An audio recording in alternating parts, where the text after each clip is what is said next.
Assalamualaikum warahmatullahi wabarakatuh. Bismillahirrahmanirrahim. Alhamdulillahi rabbil alamin. Salatu wassalamu ala asyrafil anbiya wal mursalin wa ala alihi wa sahbihi ajma'in. Rabbi shrah li sadri wa yassir li amri wahlul 'uqdatam min lisani yafqahu qawli amma ba'du. Baik, mahasiswa atau mahasiswi prodi PIAUD yang khusus yang belajar bahasa Arab. Pada kesempatan kali ini kita akan belajar tentang mengenal bentuk kalimat, yakni minggu kemarin kita sudah belajar ad-darsus tsani, ad-darsul awal maksudnya, dan pada minggu ini kita belajar ad-darsus tsani. Ad-dars artinya pelajaran, as-tsani yakni yang kedua. Kita akan mengenal nanti bentuk kalimat, ada bentuk kalimat yang sering kita temui dalam kalimat bahasa Arab. Baik, sebelumnya saya akan share screen dari materi kita pada hari ini. Baik, saya yakin sudah jelas nampak di monitor.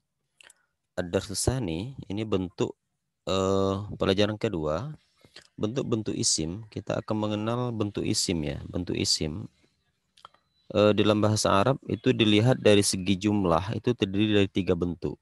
Jadi secara umum isim itu ada 3 bentuk. Ada bentuk tunggal yang disebut dengan mufrad, bentuk musanna atau sebutan lainnya adalah tasniyah. Tasniyah itu juga bentuk dua atau musanna, dan bentuk jamak atau jam'un bacanya. Jadi bentuk tunggal atau satu, bentuk dua, dan bentuk jamak atau banyak. Jadi jamak itu diartikan banyak. Nah, untuk merubah bentuk tunggal menjadi bentuk dua, yaitu dengan menambahkan huruf alif dan nun pada akhir bentuk tunggal dan diberi harokat fathah pada huruf sebelumnya. Contoh, misalnya kalimatnya adalah baitun. Maka dirubah dalam menjadi bentuk tasniyah atau musanna menjadi baitani. Gitu. Jadi dari baitun menjadi baitani. Baitun ini mempunyai arti satu rumah. Baitun itu artinya rumah. Kemudian setelah dirubah menjadi kalimat musanna menjadi baitani, maka maknanya menjadi dua rumah. Nah, gitu. Kemudian adapun bentuk jamak dan macam-macam jamak itu dapat dilihat di bawah ini. Nah, ini contoh. Yang pertama ada namanya jamak taksir. Jam'ut taksir itu dalam bahasa Arab.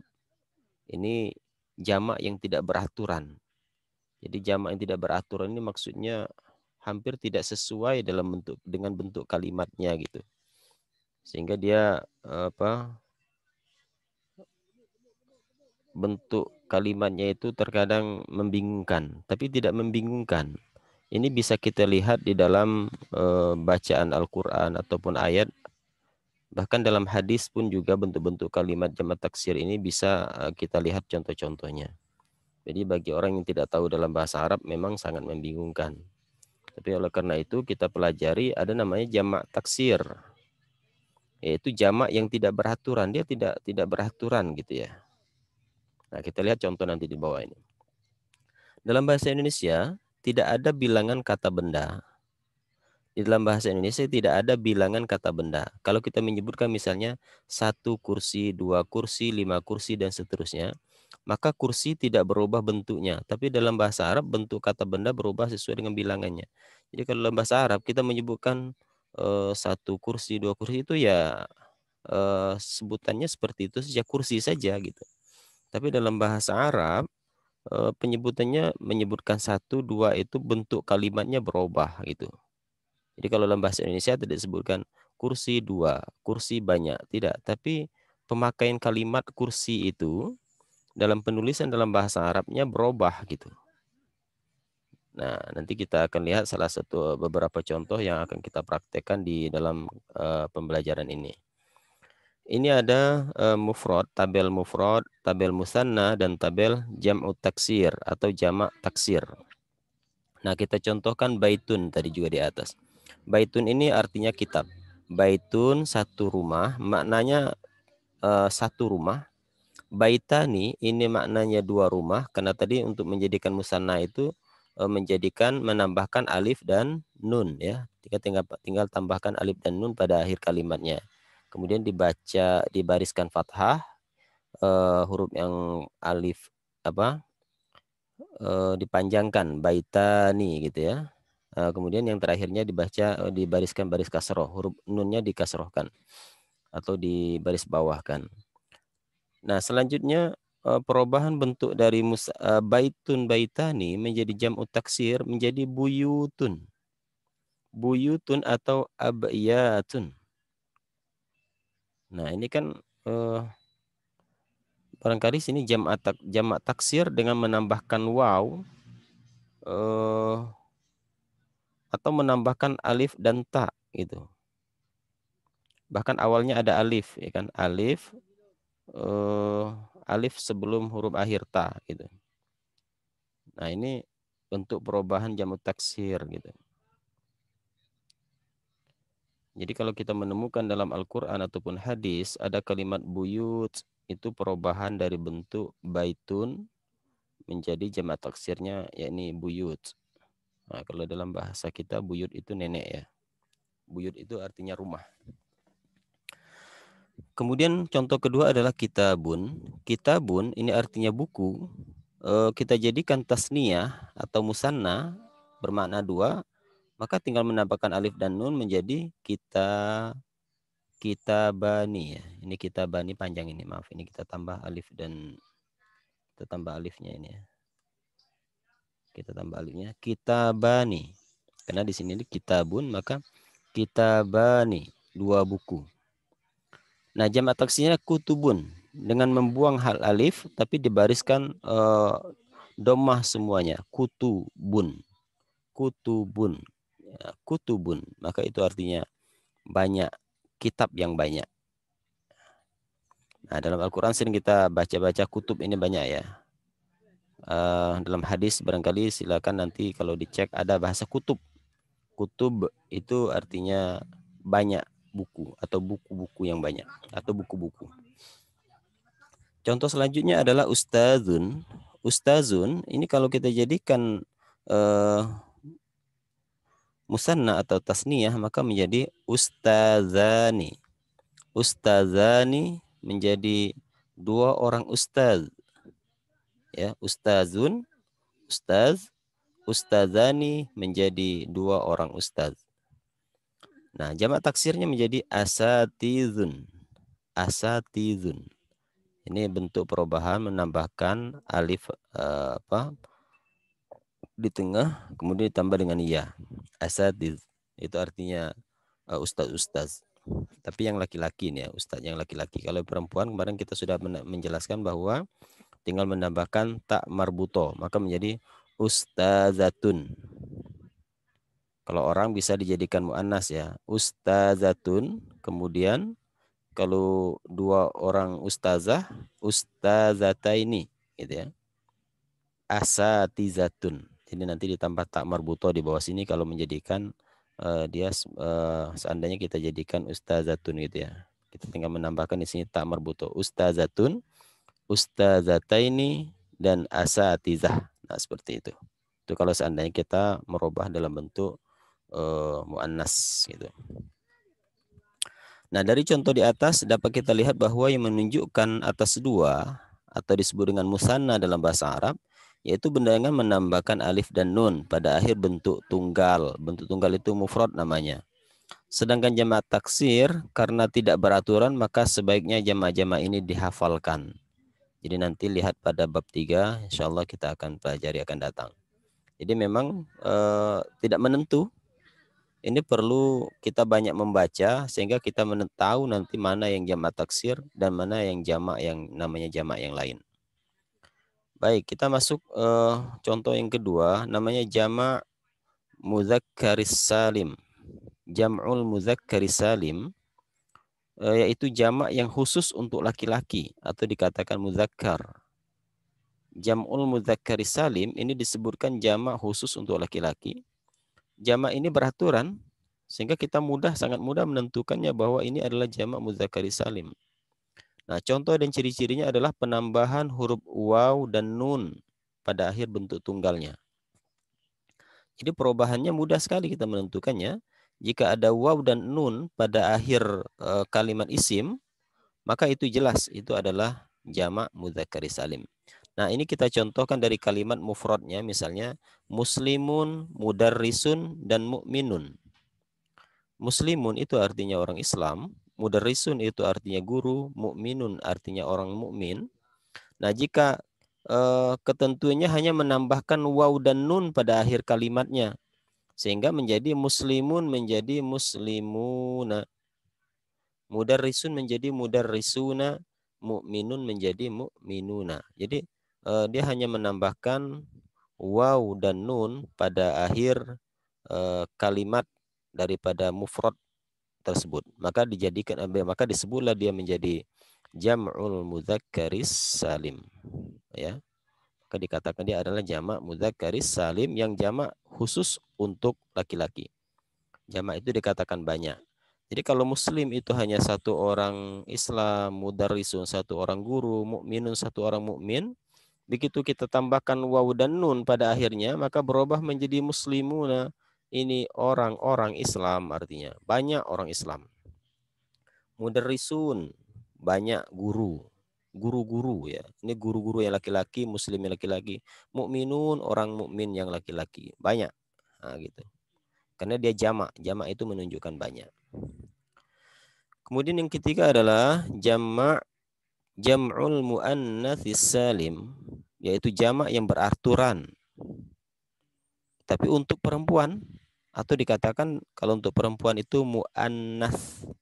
Muannas itu bahasanya untuk perempuan dalam kaidah bahasa Arab. Apa ciri-cirinya? Tanda dan cirinya itu dengan menambahkan huruf alif dan ta. Ta ini ya.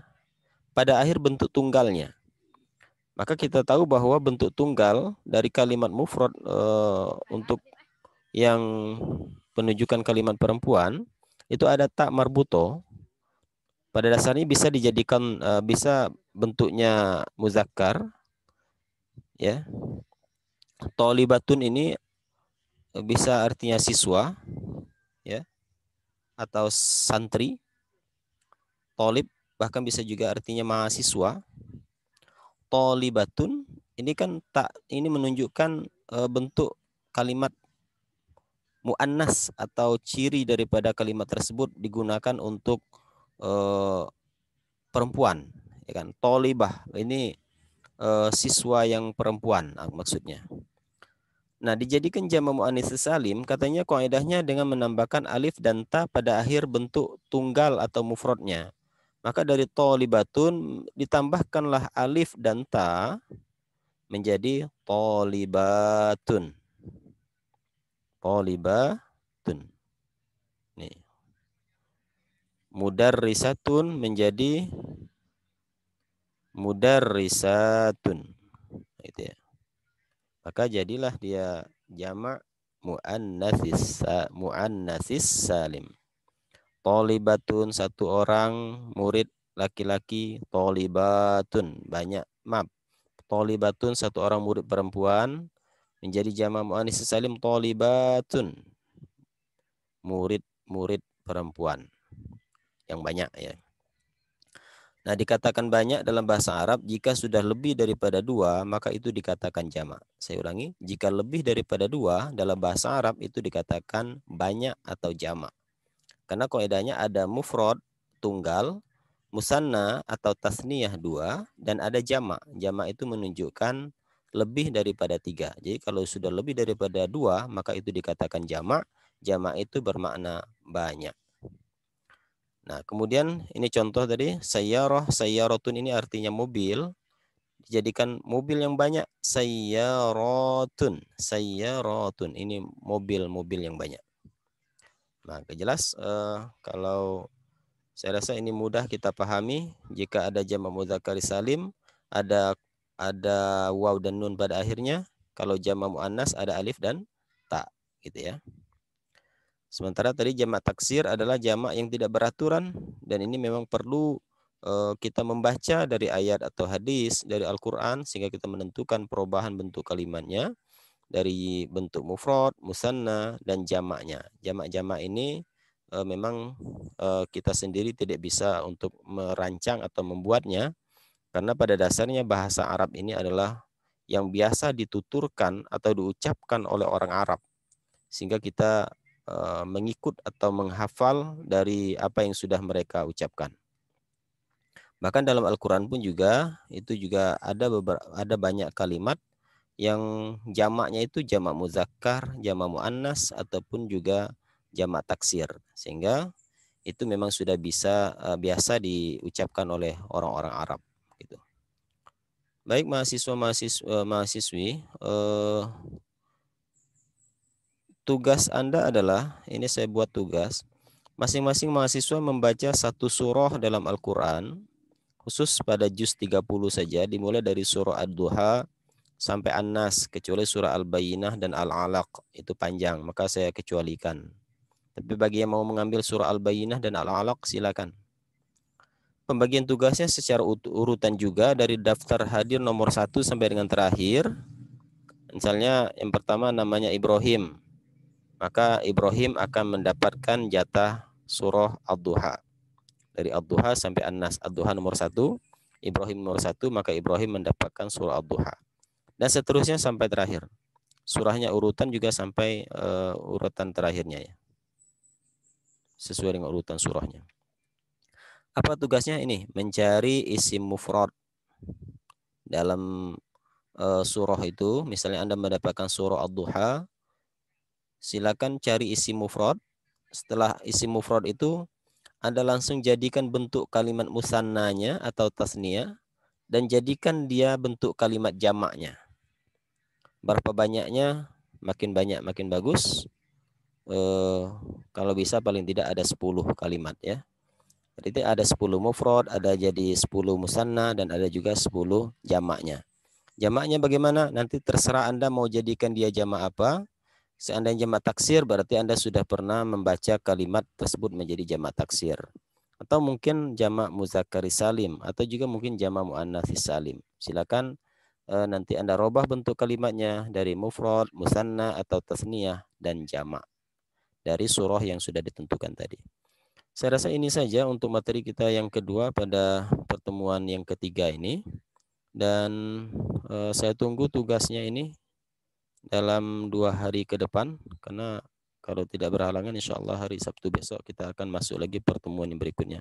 Dan ini untuk menutupi pertemuan kita pada minggu yang lalu yang saya tidak sempat untuk hadir. Baik, kita akhiri pertemuan ini dengan mengucapkan subhanakallahumma wa bihamdika asyhadu an la ilaha illa anta astaghfiruka wa atubu ilaik. Wassalamualaikum warahmatullahi wabarakatuh.